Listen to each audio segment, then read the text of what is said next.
morning, America. I'm Nicole. And I'm Bridget. We interrupt your program to bring you a special report from WNSR. About 30 years ago, toxins were found in the Love Canal in Niagara, New York. Our team has an in-depth report on this tragic event. Now here's Ellie with the effects on the atmosphere. Thank you, Nicole. Because of the heavy rainfall, the Love Canal exploded, and chemicals such as hydrocarbons, methylene chloride, and benzene contained in the land were let out into the atmosphere. The people that lived in the area started to contract diseases such as cancer. Citizens had now inhaled the toxic air, and the chemicals were in their systems. This led to newborn babies having strange birth defects. Also, plants and animals taking in the toxicities in the air were harmed. Let's talk to Grace in the fields about the influence on food webs in the affected area. Thanks, Ellie. Scientists have found accumulating amounts of chemicals and toxins such as dioxin and benzoic acid in plants and animals in the area. Plants acquired chemicals in the soil and atmosphere through their stems and leaves. Producers pass these toxins to the primary level consumers as well as the higher level consumers through consumption. With many organisms dying, the food webs were broken, disrupting the way of life for many organisms. Now here's Tess with the effect on populations. Thanks, Grace. One population that was specifically affected by the Love Canal were voles.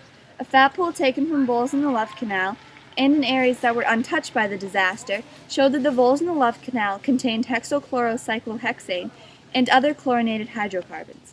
However, voles in the unaffected areas did not. The chemicals that were found in the voles lowered their life expectancy, which decreased the population. These toxins also affected the growth of plants. Where there was an abundance of chemicals in the soil, plants could not cultivate. Hexachlorocyclohexane and the other chemicals were the limiting factors in the Love Canal. And now here's Bridget with information on the change in biogeochemical cycles. Thank you, Tess. After about 21,000 tons of industrial waste, containing more than 80 toxins, were released from the Love Canal, chemicals such as chlorinated hydrocarbons, phosphorus rocks, methylene chloride, benzene, a form of dioxin, and 26 different organic chemicals started entering people's basements, houses, the water, the soil, and the air. Plants began to turn black and were dying due to the noxious substances and all the chemicals. Phosphorus in the soil began to make its way to the surface, disrupting the phosphorus cycle because the plant's roots could no longer absorb it from the soil. The animals no longer acquired phosphate from the plants, and decomposers could no longer release it back to the soil. Now back to Nicole with her report. Thank you, Bridget. The toxins found in the Love Canal caused many problems for organisms living in the area in the years to come. Pollutants found in the canal caused many birth defects in newborns and poisoned organs such as the liver, lungs, and kidneys. Children exposed to the chemicals experienced skin irritation and suffered chemical burns from playing in the dirt by the Love Canal.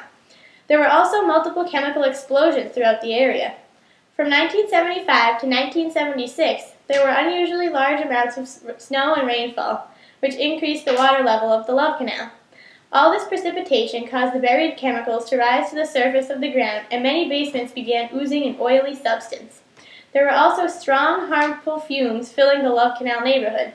Altogether, 418 different chemicals were found in the air, water, and soil samples in and around the Love Canal.